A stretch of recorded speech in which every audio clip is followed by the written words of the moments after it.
second and third period tomorrow, but a bunch of people are going to be gone from my classes. So we are not going to do DDQ tomorrow. We're going to do it on Wednesday or today. Who wants it today?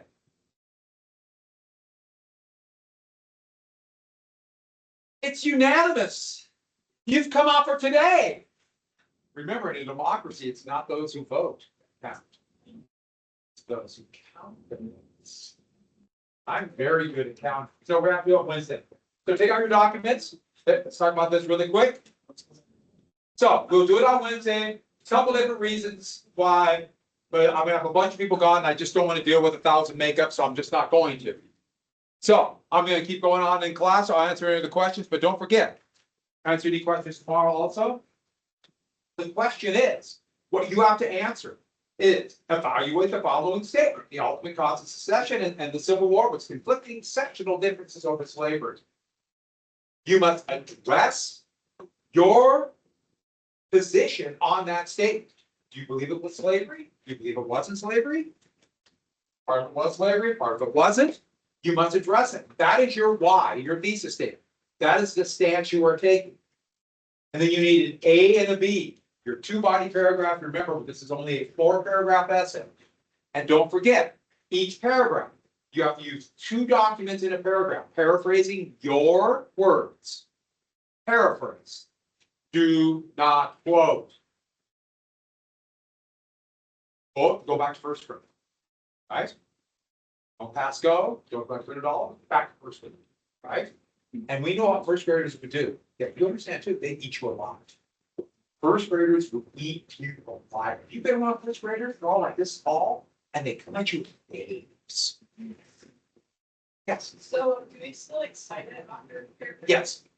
So you cite it after the sentence, you use it, and we do it 2 ways. So when you, let's say you do, you want to use document 1, you would say the Republican Party, 1865, in the beginning of the sentence, and at the end, put down doc 1, just in parentheses, doc 1, at the end of the sentence. You want to get down twice, and get used to doing it. Just to make sure you're very clear, make sure you can come in for the document, and you have to paraphrase it and show how it answered your question. Like it was the fear of a free soil president elected names. Something like that, that's your topic. Okay, any questions on the documents? So you guys go, I don't want to deal with the makeups. On Wednesday, so you can ask me on the documents, okay? Then you'll write, you'll have 6 minutes to write the 4-paragraph essay. So period. But some of you did that earlier, some won't. So bring something to do, bring your textbook or review book. I'll have a reading for you. It's not a big deal. Sound good? Any questions? Any questions? Any questions? We're ready. Document 5 is all over the place. So when you read that, remember though, you only need 4. The document 5 he mentions he hates universal suffrage. He blames the North and the South. He blames the compromise of 1850, blames against Nebraska. I mean, he's kind of all over the place. So he gives you just some idea of a bunch of different ways that things that people blame secession on. Article, document 5 is kind of a catch-all. Yeah. So on your outline, you come in, you can have thesis statement, and then the base outline with 1 or 2 words each. You cannot write your full essay in the outline, and you will write a brainstorm list of 15 things. So when you come in on those, so you have to get your mind in. So you have to know 15 things about the events that led up to the Civil War. And that goes, Mexican American Wars with Institute. There's so many things. Okay. Yeah. So that happens just why did this topic person say that? Yeah, if that's a why statement. Yeah. And you're not, but you, and you don't use this.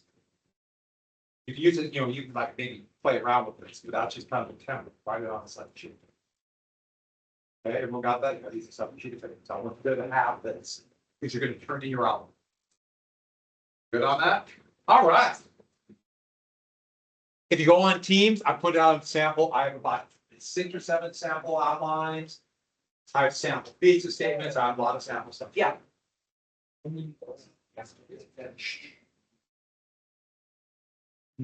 you put your brainstorm list on the outline. So like have it in the margin. Yeah, because it's just a list of terms. And I will collect it. I'm not gonna go through with a fine tooth comb, I just wanna make sure that done it, that's the big thing. All right, let's take your notes out. What was the name of the diplomacy that said the South would not trade cotton with Britain or France? Did it work? Disaster. Who was the president of the Confederacy? Yeah, Jefferson Davis. Who took over complete command of the Union Army, but then wouldn't move? Yeah, George McClellan, one of the most controversial characters in American history. And what was the first battle? The thought would be on to Richmond, but turned into a Confederate victory. Bull Run, yeah, the first battle of Bull Run. That's luck would have it on the exact same spots the second battle of Bull Run, which was a much bigger, even more confusing of a battle. So let's get to 1862.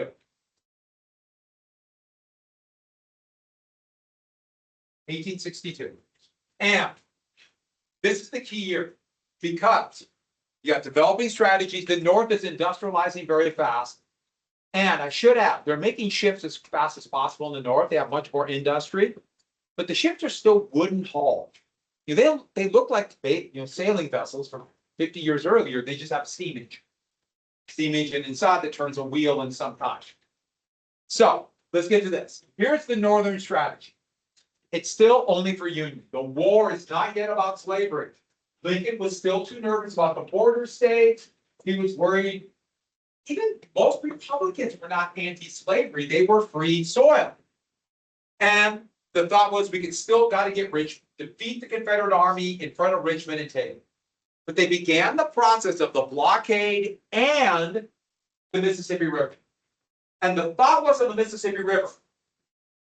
They began to advance this way, but also threatening New Orleans.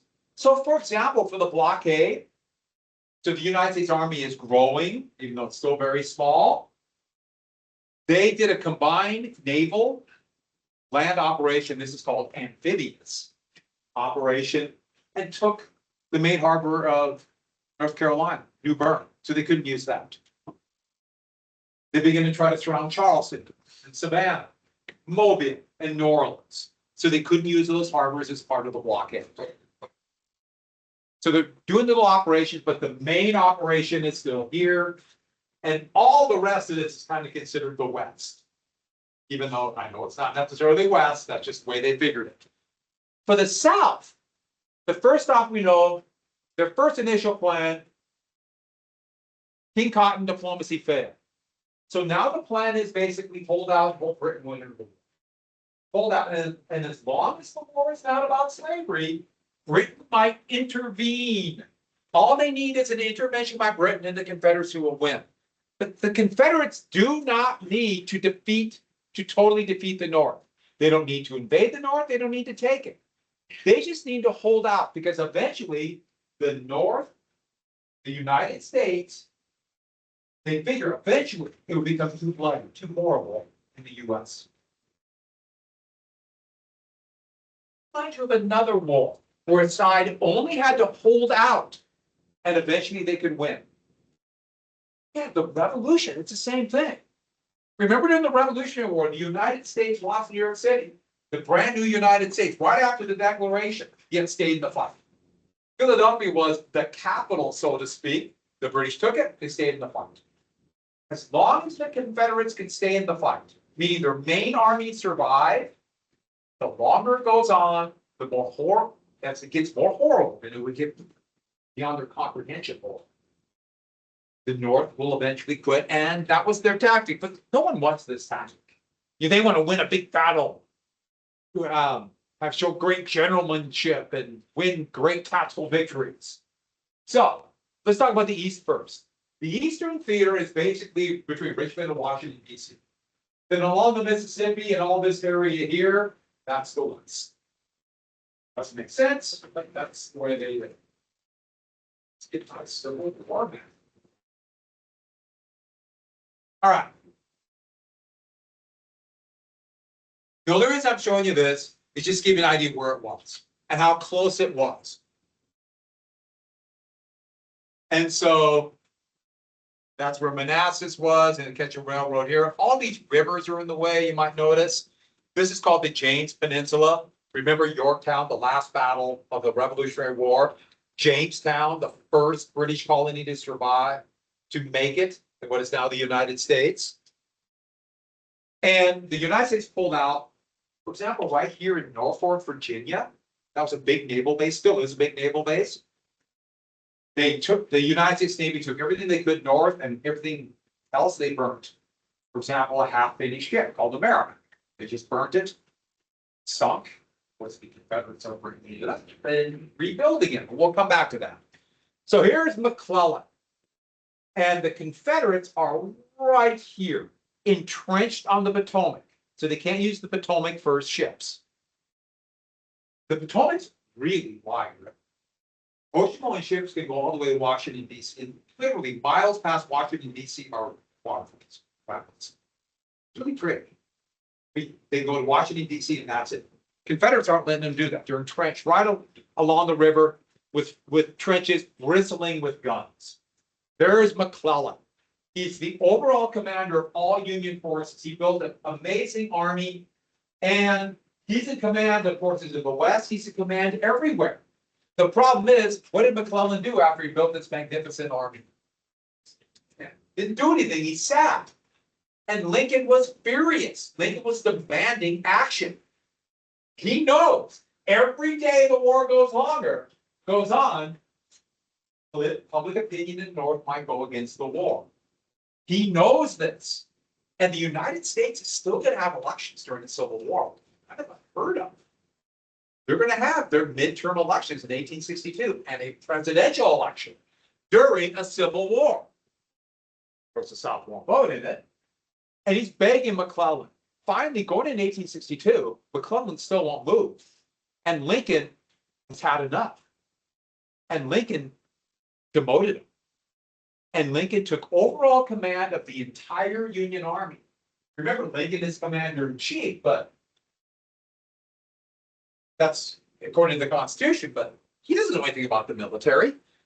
What is the army? I told you one army you need to know that McClellan would take command of. What would he call that army? The Army of the Potomac. A few people said it. Army of the Potomac. A few people here said it. And the Army of the Potomac, he took overall command of about 100,000 men. And the whole thing, Lincoln's like, don't worry about the rest. I'll take her. That was a disaster. Lincoln actually would read, like, borrow books and read about military tactics, but he's the president. And so basically overall command, as in he designates the people. This was a disaster. And McClellan still wouldn't move. Commanding the Confederate forces was maybe the best defensive general in the war, probably the most popular Confederate general, Joseph E. Johnston. Johnston was very cautious, but they don't need anything better more than a defensive general. Being on the defensive is much easier because you don't need to outmaneuver your enemy, just hold your position. His beloved, they love Johnston. Jefferson Davis hated his guts. But Johnston has 50,000 men and he knows he's outnumbered. And they're running out of supplies. The Confederates have rickety railroads and not that many. They have all kinds of supply issues. They don't have the manufacturing. And he's up in Northern Virginia and they basically stole every bit of food they could up there. Farmers or whoever they could, and they're running out of food. He's in real trouble. But McClellan doesn't know that. McClellan thinks he's outnumbered. Now, why is that ridiculous for McClellan to be outnumbered? Yeah. Not even close to the number of people. There's only 5 million free people in the South. That's maybe 1 million fighting age. There's 22 million people. There's no way they should be outnumbered. Lincoln's like, do something. I'm outnumbered. If I attack, we lose the Union. In fact, McClellan began to openly say that Lincoln was incompetent and trying to lose the war by forcing McClellan into a battle he could not win. Now, military intelligence was almost unheard of in the United States. Other countries were doing it, but you got a spy, basically espionage, which is spy. Figure out how many men your enemy has. And McClellan, though, thought, I need to find someone who could go behind Confederate lines. I jumped the gun. I almost forgot something. That's the Confederate flag. It's the flag of the Confederacy. Right there. What is it like? What's the name? It's like, it's not really. Well, let's talk about it then. You see the problem with that flag from a distance? This is that full run, yeah. Does it look like, from a distance, wouldn't that look like a US flag? So General Beauregard, who also Jefferson Davis hated instead of South, came up with a different flag for the battle, for the army on the field. So not the flag of the Confederacy, for the army. And instead of having horizontal stripes, that'll look like the US flag, he made it diagonal, red, white, and blue, but diagonal. So this is your answer to your question. This is the Confederate battle flag. It's not the flag of the Confederacy, it's the flag, the Confederate battle flag. So it's just for the army. And then the Navy would put it in the small field of this flag. So you can tell that's not horizontal stripes. You also see one more thing about this. They were so short of materials that Confederate flags after the summer of 1862 square instead of rectangular. So they could save on part fabric. That's how short of materials. It shows also why King of diplomacy is such a disaster. So when people call this Confederate flag, it's the Confederate battle. It's a difference. One more thing, we will come back to this flag because it will become a symbol for something after the war. It will become a symbol for reestablishing segregation, and literally they said it quite openly, white supremacy in the South. And during the 1950s, the Confederate battle flag will become the symbol of being imposed to the whites. Very open. And so we have to come back to what this is a symbol. The Confederate battle flag, if you're waving a Confederate battle flag, and you can have your own political point of view, but you're saying something about yourself. Saying something about yourself. So, back to the intelligence, which I totally forgot. I jumped the gun about the flag. Has anyone ever heard of the Pinkertons?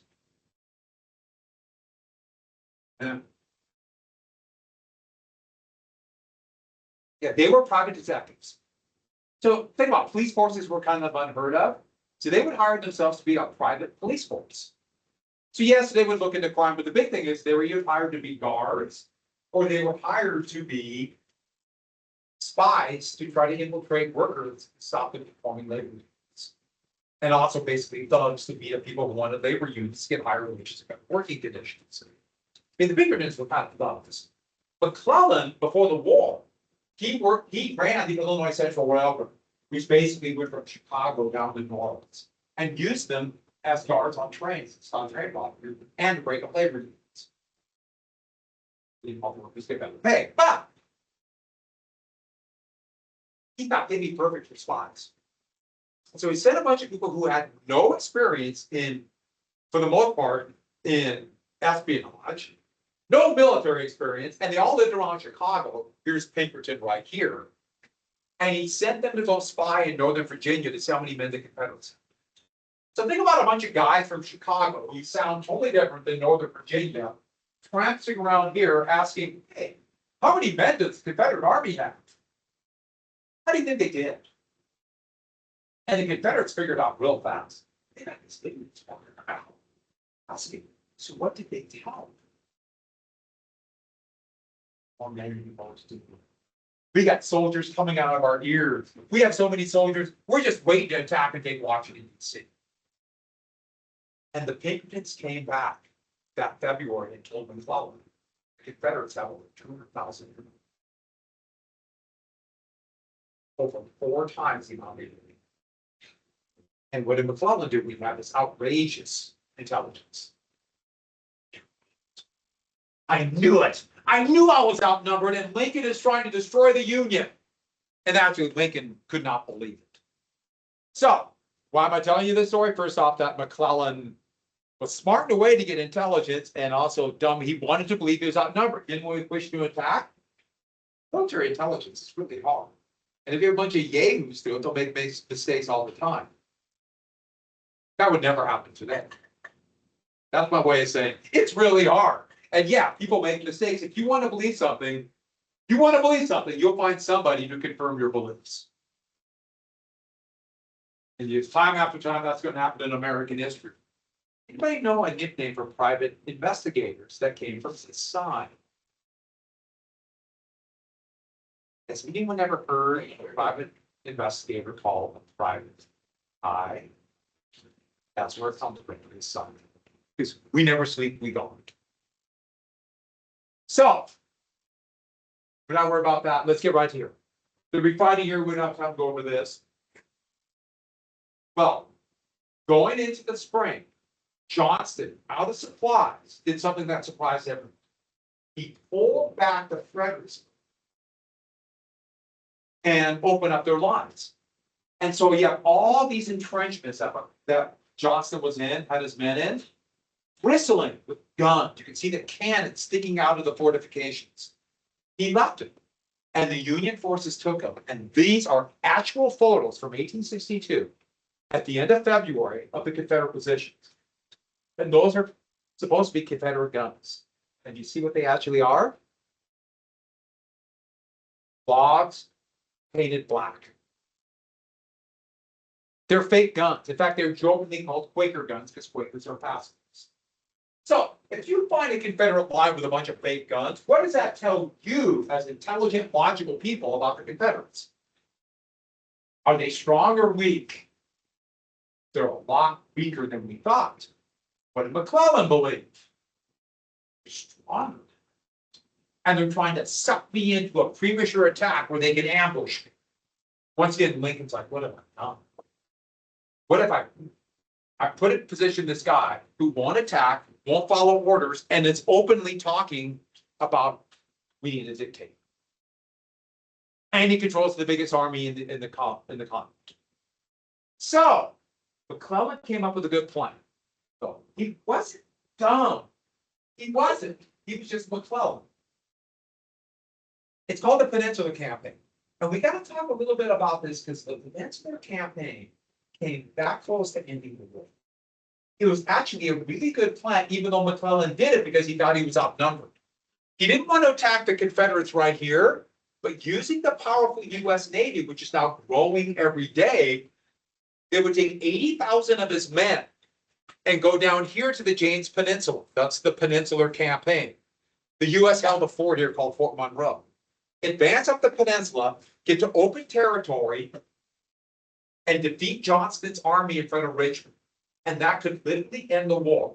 Okay, end the war, great. The war is over. End the war before the issue of slavery was dealt with. And therefore, we would have a totally different history. That's a totally entirely, that's a little redundant. A totally different history. Who knows how things would have been different? It's one of the great what ifs in history. What if McClellan would have energetically carried out his plan? And it almost worked. Do I have a picture of one? They got down here the second week of March and started moving men in before Johnston even realized. But remember I mentioned that ship that the Confederates or the Union abandoned? They brought it up. And Union spies came back and said, they're turning this into an iron armored ship, which they've been talking about, but they thought was too heavy for the steam engines. This is still pre-high explosives. Black powder didn't push a cannonball fast enough. It bounced off iron. This ship could be invulnerable. Every ship in the United States Navy was still wooden. It even came out one day and destroyed 2 American ships. Only reason it sailed back is the agents were so weak. The agents went out and they had to tow it back. So it had a lot of problems. And that is going to lead to one of the most important naval battles in history, called the Merrimack and the Monarch. So the Merrimack was the name of the Union ship they burned. The Confederates called it the Virginia, but everybody called it the Merrimack. And if you look right here, I should have made this picture, they're called ironclads. They took the ship and they cut it off at the water line, and then putting it at an angle, they just put armored plate up like this. So you notice it's kind of sloped. They put cannon on either side. Slopes of cannonballs bounce and come on. Now, leak, bad engines, really difficult to move. It filled up with smoke. It was terrible. But cannonballs bounced up. But when the Union heard about it, they began to build a new type of ship. And that's what it looked like right here. The Monarch. just above the water line, it has a turret. That now the cannon has two cannon in the turret, turns my little hand inside. Slow, but what do you shoot at? Now, this would show the importance of iron armor. The monitor be the precursor of it.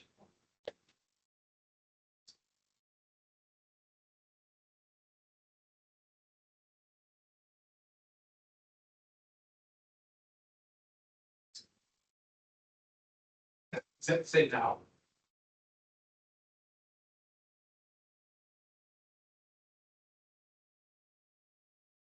So they sailed out and they dueled for an entire day, for almost 12 hours. The cannonball, they couldn't penetrate the armor. Both of them bleed. In fact, only a couple of people were wounded when they were looking through basically the peepholes to look out through and a cannonball hit nearby. But it was inconclusive and wrong. Nobody won the day. But that's not the important point. Actually, the Merrimack was leaking so much, it barely made it back to Norfolk, came out again. Confederates eventually won it. So the battle itself, it just showed how technology was changing. It was inconclusive. But the Union were able to bring down the entire Army of the Potomac. But after this battle, every single ship in every single navy was now obsolete. If you didn't have iron armor, you're behind. And it showed that industry and technology would be decisive in this war. Completely and totally decisive. Whoever had the industry, whoever had modern technology, would have a decisive advantage in any war. We still have about 6 minutes. I know, and it's weird periods. And any country that did not have the industry or technology is now at a disadvantage. And so what you're going to see by military technology, and the Merrimack and Monitor show that whoever could build and have technology, their fortunes will go up. It's no coincidence that it would be the 1870s, 1880s, that European and Western powers would begin to conquer much of the world because they have technology. And technology becomes more important. Does bravery matter? Less and less. Being competent soldiers? No. It's technology. Who can make the most? And add one more thing to this. Not only is it industrially based, if you're fighting a war and industry becomes the most important facet, if you could build more, what is going to become a legitimate target in war? Factories. And where are factories? In cities. So what's a target? Cities, civilians, people. Meaning, if we're in a modern war, who's a target? Us. And that's what you have to get down. Everyone's going to be a target. War is going to get so much more horrible. Because now, if you can knock out their industry by meaning kill and terrify the civilians, hey, you guys missed the fun of the Cold War. Chris is kind of coming back. It's good for you guys. I felt kind of alone that actually it's unbelievable that it's coming back. But who are the targets? If there was World War III, it's how many millions of civilians. That's the targets. Anything about what's going on in Ukraine, how war is becoming beyond the thing. Doesn't matter how brave you are, doesn't matter how talented you are, it's just hell and constant death. Why? Technology, and it starts right. So there is a picture of the naval battle itself, and I'm interested in naval battles, so I have lots of maps of naval battles. See, you can tell exactly what happened, can't you? Maps of naval battles are really kind of hilarious because ships move all over the place.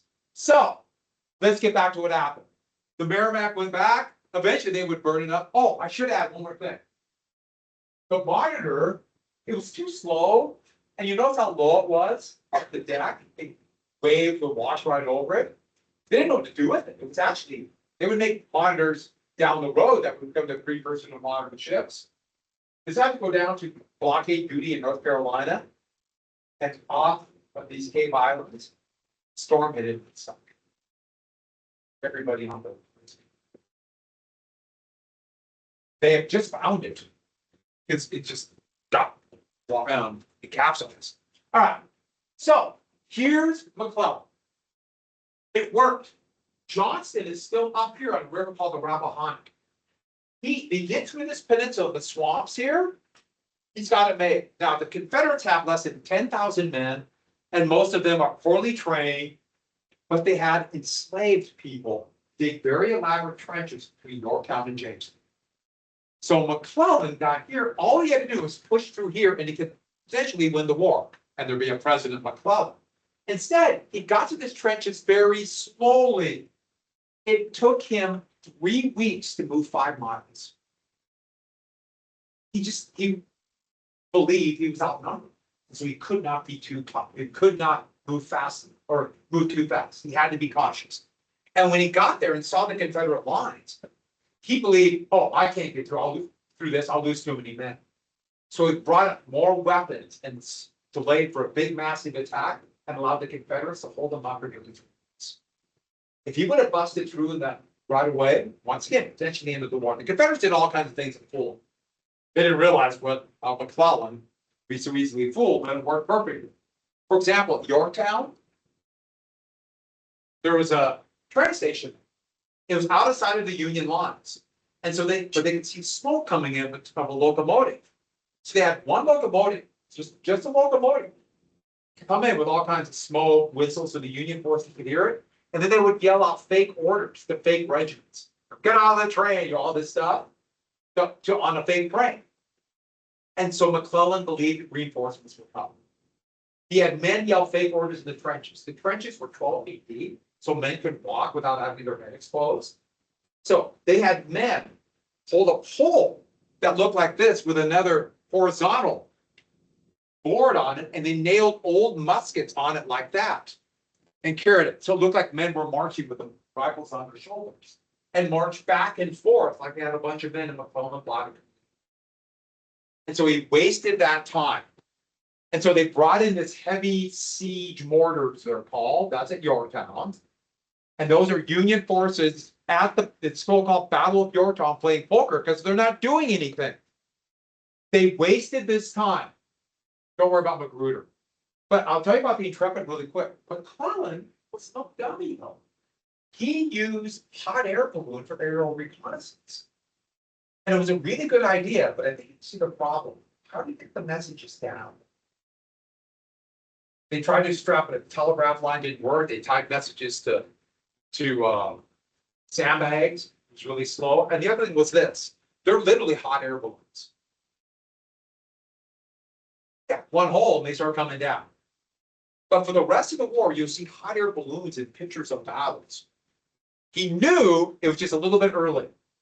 And by the time McClellan was ready to make his big attack here, all the Confederate cities pull back 5 miles and did it again. He wasted over a month to get just about 30 miles. By the time he did it, Johnston had arrived and fortified Richmond. A blown opportunity to end the war, save thousands of lives, but never deal with slavery. And we're getting to the first really big battle in the East after Bull Run. It's bigger. And the battle is called either Fair Oaks or Seven Pines on April 31st. And I'll finish this tomorrow, but let me just say this, Johnston countered. All right. Finish this tomorrow. If you have any questions on the documents, ask me then. Thanks.